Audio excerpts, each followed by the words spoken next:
What is up, guys? Welcome back to the Rip City Rundown podcast. This is now attempt number 4, I believe, at getting this podcast to work because this internet here is not great. But if you're seeing this right now, that means the internet is working well.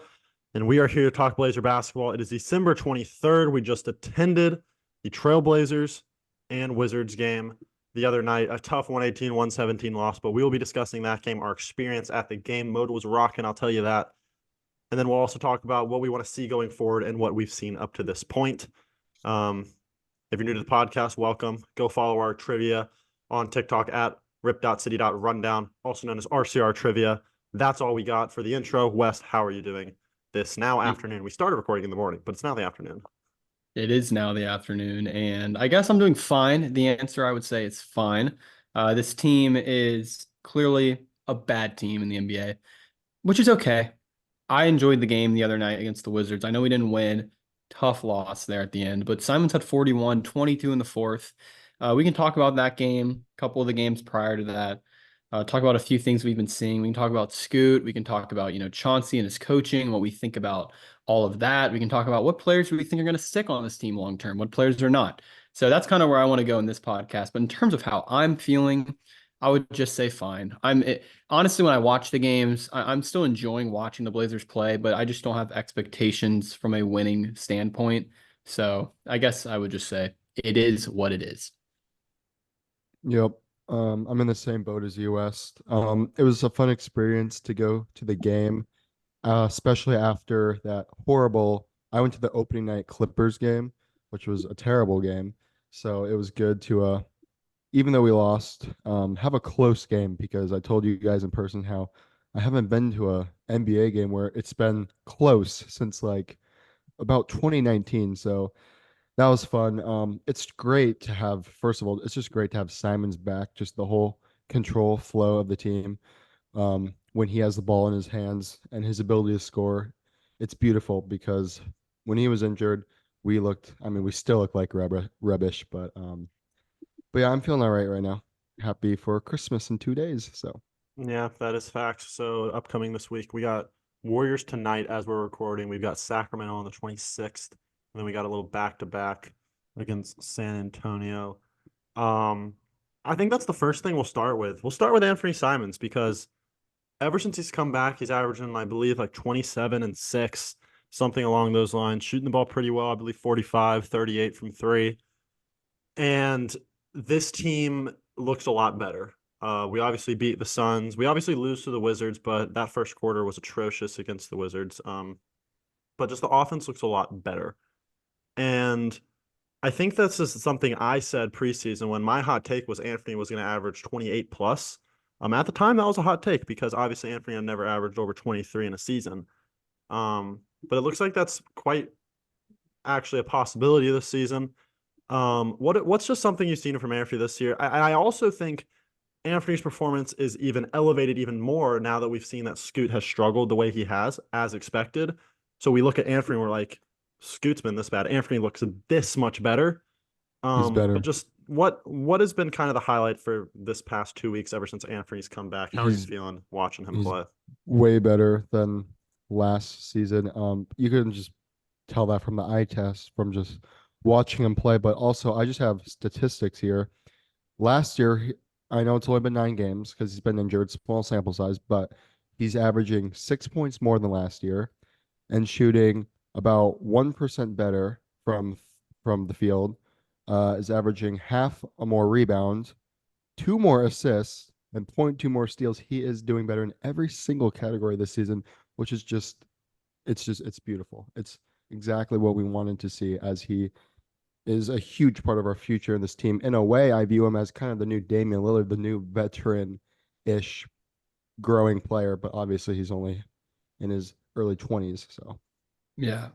I was going to say, kind of set it up nicely there, Cody, is that Simons is kind of, dare I say, similar to Dame in his ability to just straight up shoot the ball. Like, of course, Dame's range was deeper. It was probably a little more varied, his moves, but Simons is still young. But every time Simon shoots the ball, like, I get the same feeling that that ball is going in. Like, he's that good of a shooter. Reading those stats, I think what I'm most impressed by is The playmaking has increased a little bit with the more assists, which I kind of saw coming just because he has now been put into the Damian Lillard role. He is now the number one option in the backcourt and quite frankly on the team. So he's going to have the ball in his hands a lot more, but I'm just impressed with how he's playing. Now he's the number one name on the scouting report every night when he plays. The other team, first thing they're going to do, try to stop one. And all he's done is increase his statistics. All he's done is increase his clearly his how valuable And he is to the defense. team. Yeah, Yeah, and I mean, you defense. could say defense too, but just how valuable he is to the team. I mean, and of course that's being compounded by Scoot's early struggles. Shaden still quite isn't the ball handler yet. He's still developing there. So Simons brings a huge need to this team, but I'm just impressed with getting the ball in his hands more. And he's, of course, the output is greater. And that can be hard because, you know, when you become the scouting report basically for this team, I know Jeremy's good, but it's easy to kind of get taken out of games. But he's shown maturity and varied offensive skill. He Yeah, can I score think at all For three sure. levels. I think something with Anthony that is similar to Dame is especially during that game the other night when it was really, I mean, Aiton had a solid game. He ended up being almost 50% from the field, had like 23 and 16, but we can all agree that he missed a fair share of easy buckets, especially down the stretch. But when it comes to Anthony, there wasn't a time last night when he took a shot and I was like, why are you taking that's a bad shot? He almost like it's not the Dame level to where like you're fine with him chucking from 40 feet, but there's never a time when it's a bad shot for Anthony because he can hit everything. So I think that's just a testament of how good he's become and how good of a shooter he is. Um, and yeah, it's just night and day since that fifth game of the season when we had no Anthony and to where we are now, offensively at least. I mean, we've jumped from 30th to I think it's like 20th or 19th on offensive rating since Anthony came back. So, I mean, he's Yeah. I think he's the next star guard for this team. I mean, that's easy to say now while Scoot's been struggling and Sharp super young, but there's traits in Anthony that not a lot of guys have or even can get to. I mean, and And I think, earlier I was just gonna say one more thing about Simons. Earlier or last season, we mentioned how he was statistically, and it helps when you have a bad team around you, but statistically the worst defender in the league last season. And obviously he's not that anymore. He's not like a great defender by all means, but he's also improved on that side of the ball. I just wanted to yeah. mention that real quick. Um, was he the worst defender last year, or was that like a couple years ago? I Last forgot. year. Last year, really? Yep. Dang. Well, just before we move on from Simons, the one thing I wanted to add was just again, the Blazers have been a guard heavy team ever since we picked Dame. We've always been, a perimeter oriented team. And it's no different now with Simons, Scoot, and Sharp. Clearly, Simons is light years ahead of the other two right now. He's also been in the league for longer than the other two. We have a rookie and a second year player. So I'm not saying all is fair when you're comparing them, but Simons is definitely, if you polled all 30 GMs and you said, give me the top 10 players under 25, I think I think he's there. Yeah, that's tight. I have to think It's about that one. close, but if Simons, I guess my point is if the Blazers, which I hope they don't do, and we're not here to talk about this, but if down the line, Simons was offered and put on the market for a trade just because for whatever reason, he is a player that is coveted by a lot of people in this league. Like for all the Heat fans that are still lurking around from this debacle, he's better than Tyler Hero. I don't care. He's better than Remember Tyler when Hero. people were debating him and Jordan Poole?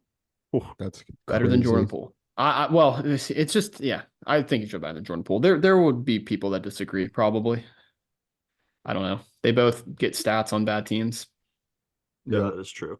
To kind of transition into kind of a negative this season. I've heard a lot of fans complain about it, especially on social media. I mean, I feel like everything's over exaggerated on social media, but that is the coaching. I was just about to say It's that been too. kind of problematic. I mean, Warriors game, the refs miss a bad call.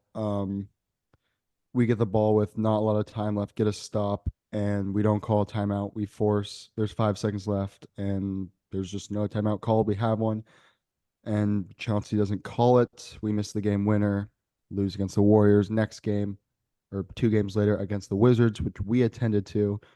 A timeout is called while we're down one this time around, and he draws a questionable play with Jeremy Grant left-handed hook for the win when Simons has 41. So not specifically looking at those two situations individually, but as a whole, how do you guys feel about everyone, complaining about coaching decisions here? Um, I think if you look at the most recent example against the Wizards, I'm not going to put the complete blame for that last play call on Chauncey because we were sitting behind the bench. In fact, we got a good look at the play that Chauncey drew up. We just Yeah, the happened to expo have marker, we saw him draw it. we had a good angle, and from what I saw, it was, have some options in the corner, but it was kind of like Jeremy. I saw he was doing a lot of stuff with AS, like come off the screen, get the ball, and I really just think Jeremy just said, we're gonna go, which Jeremy has that leeway as the vet on the team. Like Chauncey's probably not mad at Jeremy. You live with that. Jeremy took a bad shot.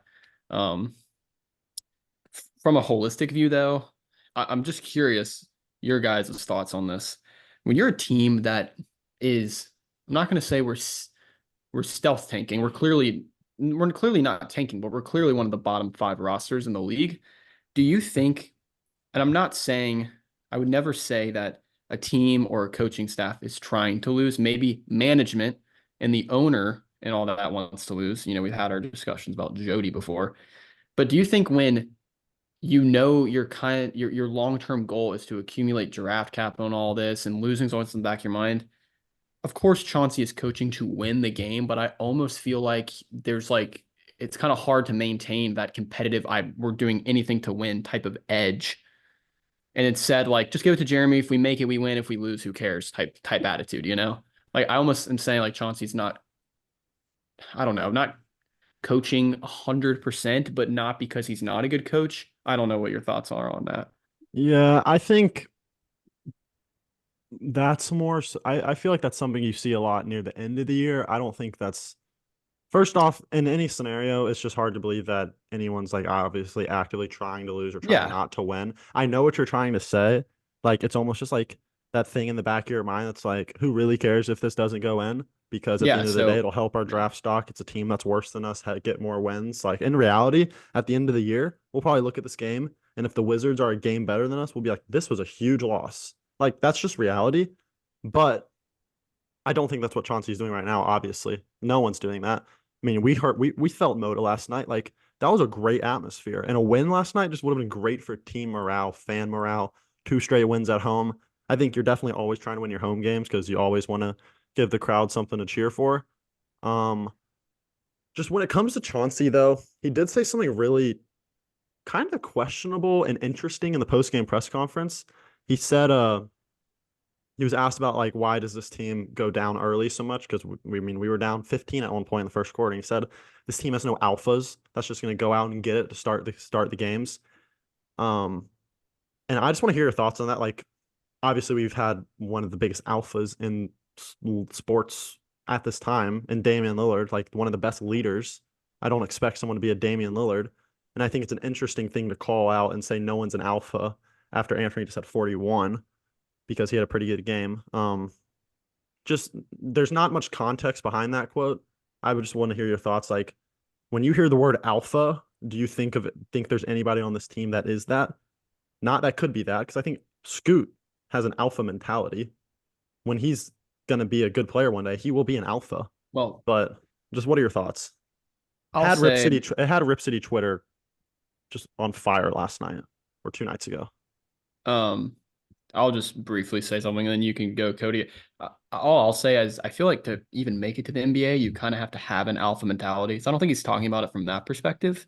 I don't think he's challenging anyone like in their mental strength because these guys are the best of the best and they know they're the best of the best. Like the competitive edge in the NBA is so high and so far above what we can probably even comprehend. When we think we're being competitive, we're like just nothing compared to what. So I'm not going to question that. I think what he means is like, I don't think we have a guy, and I know Simons can score, but I just don't think we have that guy who can really just do it exactly the way they want it, when they want it, however they want it. We don't have a guy that like sets the tone for a game, I feel Yeah, like. and I think that Chauncey comment is, I agree with it, but it's only because we're comparing everything to Dame, which is unfair in my opinion. Mhm. Um, there are plenty of teams that don't have an alpha. Like it is alpha is attached to your output on the floor, in my opinion, because everyone has not everyone, but most NBA players have that mentality of can score. I mean, Eric Gordon scored 50 in a game. I mean, come on. Mhm. So I don't know. That's an interesting comment. Cody, what are your thoughts on that? I honestly don't know. Yeah, kind of interesting how he would say that in the first place because you just don't want people to speculate. But if we're talking from comparing to Dame's standpoint, then I completely agree. No one on our team in any way, shape, or form can just score at will to that ability. Simons being the closest one to that. It could just be motivation tactic for our boys, You wanna honestly. know what And you wanna know what I think it is? I mean, Simons had 41 in this game and he had 22 in the fourth quarter. He had a bad first quarter, let's just put it that way. Not even bad, just an average. And I think that's him just like not necessarily calling someone out, but if it was to call someone out, it's not Simons. I think it's DeAndre Ayton because he's the second highest paid player on this team, or maybe third. But he's like technically our prized possession of this Damian Lillard trade. Um, and you're paying him $30 million. And when you're missing bunnies like that down the stretch, and when you're shooting 6 for frustrating. 18 against Phoenix, you're shooting 10 for 21 against the Wizards, who, by the way, give up the most points to centers in the league. Like, I think we can all agree, Ayton, while a lot of it is not his fault because we've seen him at least take more shots and be a little better since Simons came back, you want more out of Ayton. Because if Ayton doesn't turn out to be a perennial top, what, 8 center in the league, then like that's why it's not Red really what you flag. want as the prize possession of a Damian Lillard trade. I know there's more Yeah. picks involved, but you know what I'm saying. And Um, just Ayton as what a else? whole, because Yeah. again, we haven't talked on the podcast in 3 or 4 weeks. Um, just Ayton. What do you think when you think Ayton this year? I think. Do you want to go first, West? Yeah. I mean, my thoughts, we probably all have similar thoughts. It's weird what we said against the Wizards. He had 23 and 16. Just felt quiet. It just There's felt no, quiet. I yeah, mean, no like big play. it's which is fine. I mean, if you're just gonna, of course, all I can think about is the missed bunny. You got, Gafford. They kind of got crashed the offensive glass a little bit on him. Um, it's just tough because I really don't want to judge him until I know we said until Simons comes back, and I don't know exactly how many games it's been since Simons has been back. I mean, call it like 4 or 5 maybe.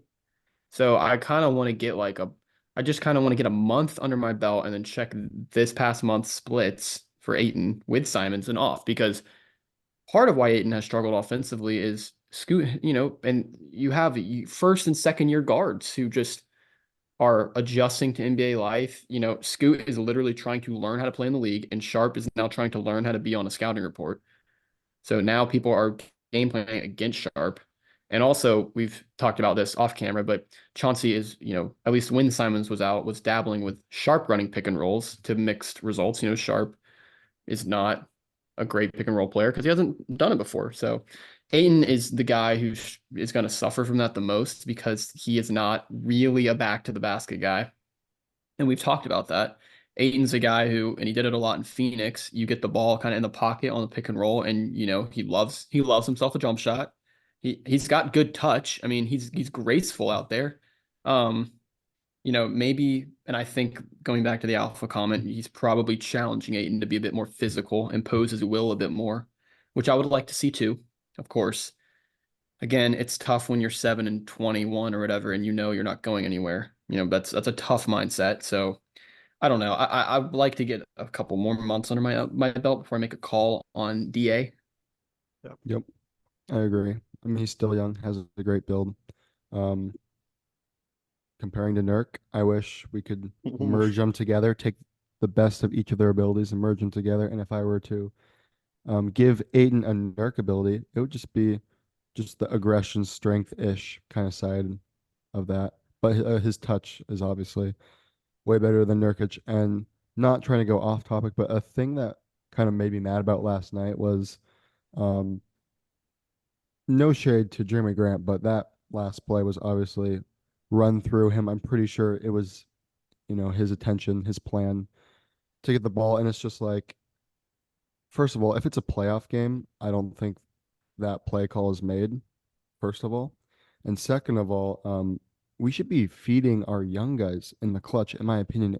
If you're a tanking team, feed DA the ball at the end of the game, even the last play, or at least like Scoot's not going to be in the game, but you give it to Sharp. I know Sharp's injured right now, but have him take the final shot. Have Simons take the final shot. He has 41 points. I just don't know why. We have so Yeah. much young talent, and we're in the final play, you're giving the ball to Here, Jeremy Grant. I agree with you. I agree with you until you bring in like just the context and the politics of it all. Like we're paying Grant so much money, like that I think as we're investing in Grant right now, clearly. Does he spend the rest of this contract in Portland? Probably not. But, he's the vet and he probably was promised, like, you're going to play on a bad team, but you can go shoot 25 times a game if you want to. And I think when you're a veteran who's kind of put in the work, who's, kind of earned your stripes, you're getting paid a lot of money, you're going, he unfortunately in the clutch, he is the number one option.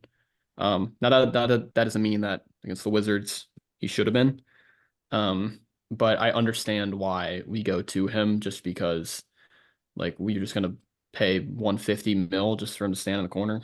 I mean, Yeah.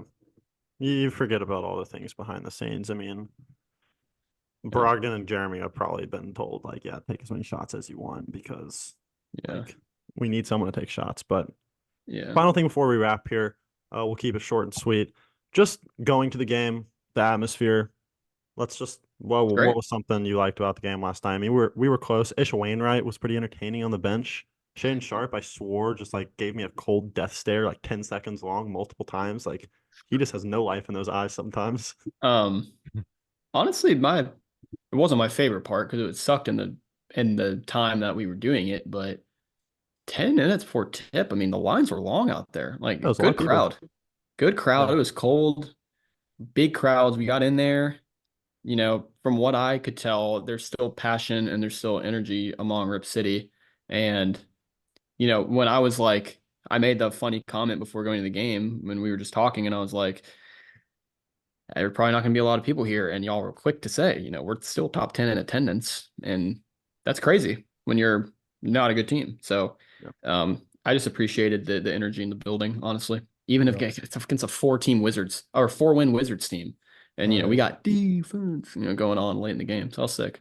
I 100% agree. My best takeaway from the whole game was purely the atmosphere. I went to crypto.com arena for the Clippers opening night. Atrocious crowd. Nothing compared to last night. And that's something you'll always have as a Blazer fan is passion at Motor Center, no matter how bad you are. I mean, we got people saying the Kings, the Kings are the best fans in the NBA.